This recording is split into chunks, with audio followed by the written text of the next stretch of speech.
A filosofia estoica busca a construção de um homem integralmente forte e livre. E nesse vídeo eu vou te mostrar como usar a filosofia estoica para a sua alimentação e para a sua saúde.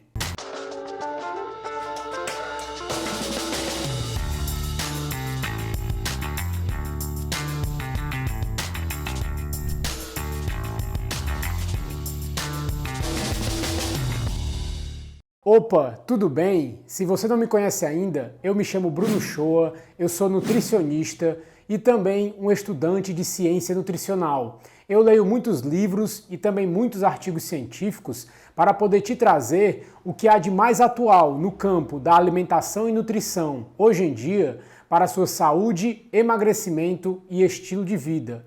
E o vídeo de hoje é um pouco diferente. Eu vou te mostrar como aplicar conceitos da filosofia estoica para a sua alimentação e para a sua vida. Eu não sou apenas um estudante de nutrição, mas também estudo outras diversas áreas de conhecimento, dentre elas a filosofia, que na minha opinião é a base de tudo. Mas antes de começar o vídeo, eu já vou pedindo para você deixar o seu like, se inscrever no canal e ativar o sininho, para sempre que saírem vídeos novos, você ficar sabendo. E também, quando você faz isso, me ajuda muito a levar essa informação ao máximo de pessoas possíveis. E nesse vídeo eu vou usar alguns trechos do meu livro preferido de estoicismo, o Manual de Epicteto. Eu também vou deixar o link do livro aqui na descrição do vídeo, caso você queira comprar e ver todo o conteúdo do livro. E esse Manual de Epicteto também é conhecido como Encheiridion, que em grego significa punhal ou arma portátil. Manual, que é um conjunto de ideias que o seguidor do estoicismo pode ter sempre em mãos para poder enfrentar e vencer as dificuldades da vida. E a filosofia estoica nos mostra que tudo na nossa vida pode ser bom ou mal, dependendo das circunstâncias. E um exemplo que ele traz no livro é a água do mar. A água do mar é a mais pura e a mais poluída. Para os peixes, é potável e é muito boa. Para o ser humano, é impotável e muito ruim. E isso nos diz que uma mesma coisa pode ter diferentes efeitos em diferentes alvos. Desse modo, a água do mar é boa para os peixes e ruim para o ser humano.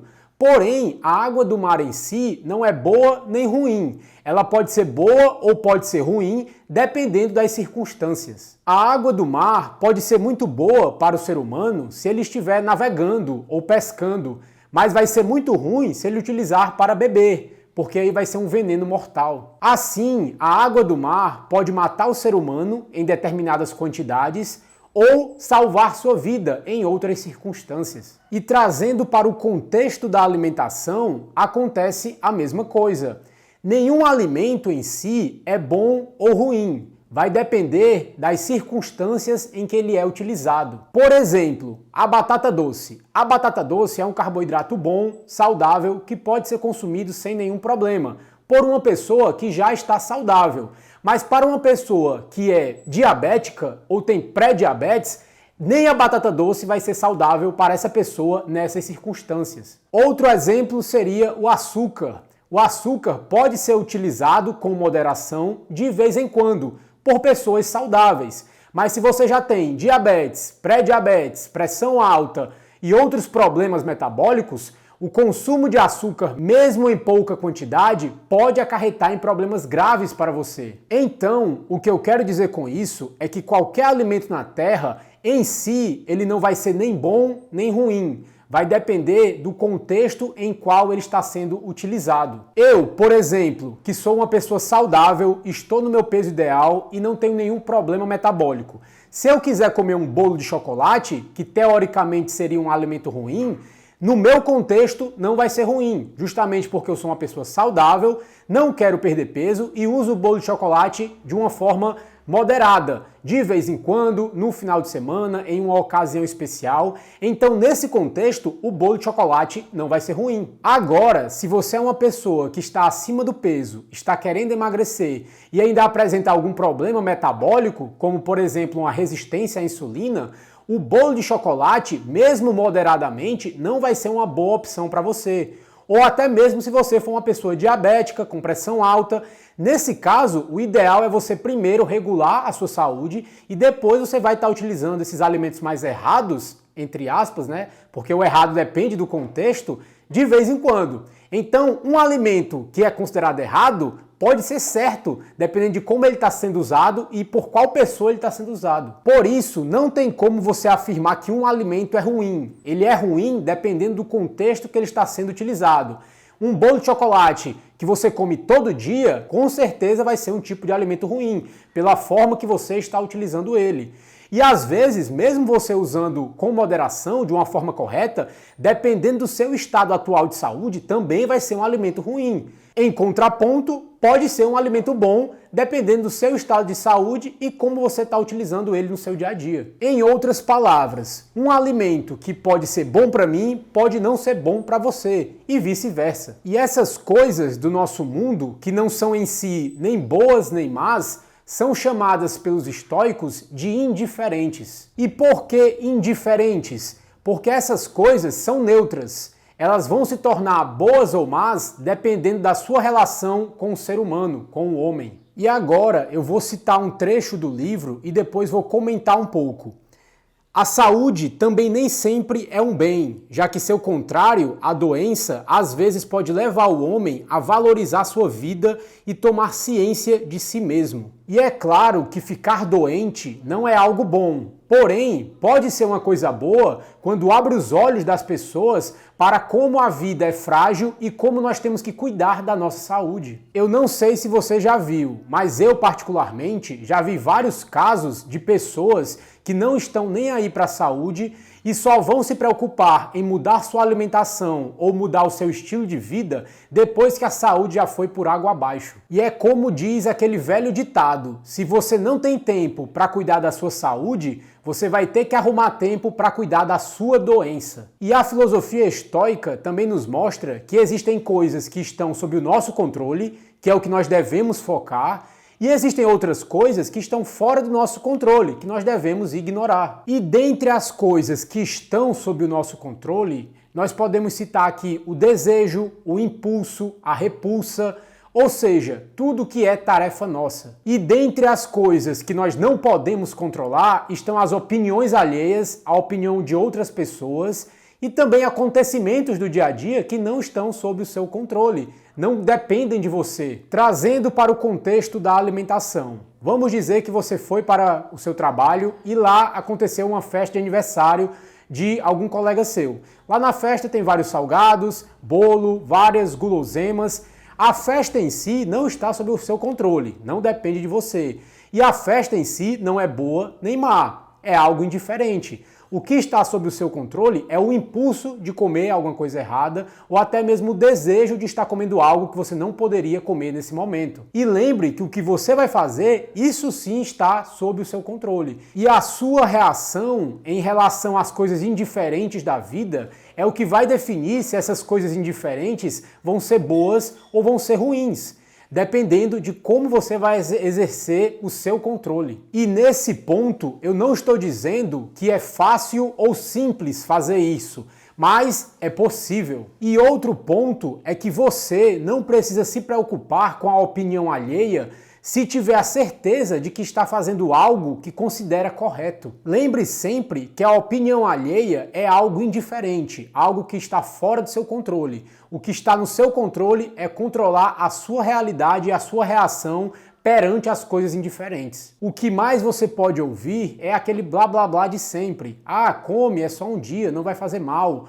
Ou então, vai, come, a gente só vive uma vez, tem que aproveitar. Só que você não pode ser levado pela enxurrada de pensamentos alheios. Você tem que se focar no seu próprio pensamento, ver se aquilo ali faz sentido ou não para você. Se fizer sentido para você e você achar que está fazendo algo correto, tudo bem. Agora, se você sabe que aquilo ali que você vai estar fazendo não é algo correto e você faz preocupado com a opinião dos outros ou vai no pensamento dos outros, você está se perdendo. Lembra daquilo que eu falei mais cedo. Uma pessoa saudável, que está no peso ideal e não está muito preocupado em perder peso, pode comer algumas besteiras no aniversário, sabendo que aquilo ali é uma coisa esporádica, não vai acontecer todo dia, e na maior parte do tempo ela vai manter uma alimentação saudável.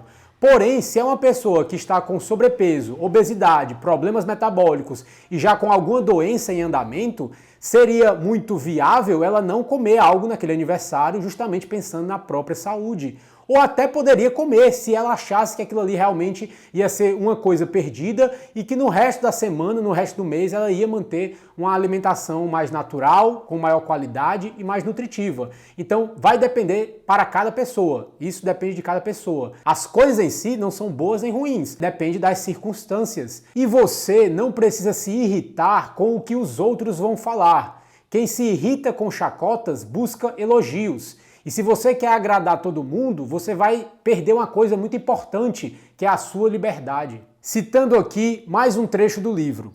É preciso que o homem se concentre sobre as coisas que dependem unicamente de si. São elas o autoconhecimento, a crítica às suas próprias opiniões e às dos muitos, a conquista de uma noção adequada de piedade e a fruição racional dos prazeres, além do cultivo de uma série de práticas que favorecem a interiorização e o fortalecimento do caráter. E aqui ele nos mostra que nós devemos ter cuidado não só com as opiniões alheias, que muitas vezes estão erradas, mas também com as nossas próprias opiniões, que podem estar enviesadas em algum ponto, em algum sentido, e nós devemos nos questionar se essas ideias que nós achamos que estão corretas realmente são corretas. E eu posso até citar a velha frase de Sócrates: eu só sei de uma coisa, e é que nada sei. E essa frase nos diz que nós não podemos ficar muito presos aos nossos axiomas, às ideias que nós imaginamos estarem corretas, porque também tem uma chance delas estarem erradas. Se vier um argumento com mais razão do que a que você acredita estar certa, você tem que mudar suas ideias, não fique preso a uma ideia. E claro, ao mesmo tempo que você vai questionar as suas próprias ideias, você vai questionar também as ideias dos outros, que muitas vezes são mais erradas ainda. E aqui no livro, ele também fala sobre ter uma fruição racional dos prazeres. E esses prazeres podem ser de diferentes áreas. Prazer sexual, prazer alimentar. Muitas vezes uma pessoa tem bastante prazer por comer determinado alimento e aquilo ali ela entra em êxtase e quer comer a todo momento. E a questão de usufruir de uma forma racional dos prazeres é você ter aquele momento de prazer, mas em uma forma moderada. Nem pouco nem muito, o caminho do meio termo. Os antigos gregos chamavam isso de meio termo justo. Nada em excesso faz bem. E outro ponto muito importante é você tomar cuidado com quem você vai dividir as suas ideias, porque a maioria das pessoas não estão muito preocupadas em saber o que é a verdade. Elas estão mais preocupadas em estarem certas, terem razão. Elas começam a discutir qualquer coisa com você que esteja fora da ideia que elas imaginam estar certas.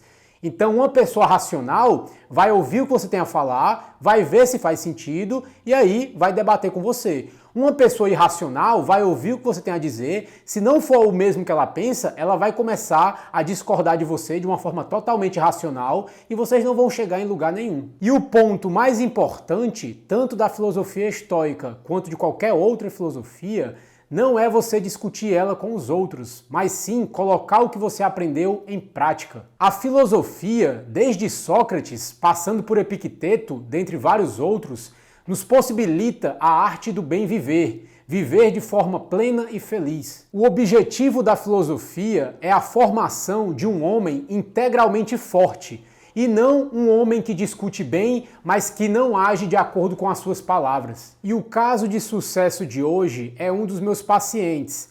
Ele me fala que já perdeu 14 quilos em 40 dias. E também os seus médicos já diminuíram alguns dos medicamentos que ele estava utilizando, tanto para diabetes quanto para pressão. E os seus exames estão cada vez melhores. Isso tudo comendo apenas comida de verdade, sem passar fome, comendo o quanto ele queria e sem contar porções. Bem, pessoal, mas por enquanto é isso. Eu espero que esse vídeo tenha te ajudado de alguma forma. Foi um vídeo um pouco diferente, misturando um pouco de estoicismo, filosofia, nutrição, mas eu espero que ele possa ter aberto um pouco a sua mente sobre a questão da sua alimentação, da sua saúde e como as práticas estoicas podem estar te ajudando com tudo isso. Mas eu vou ficando por aqui, a gente se vê no próximo vídeo, um abraço e tchau!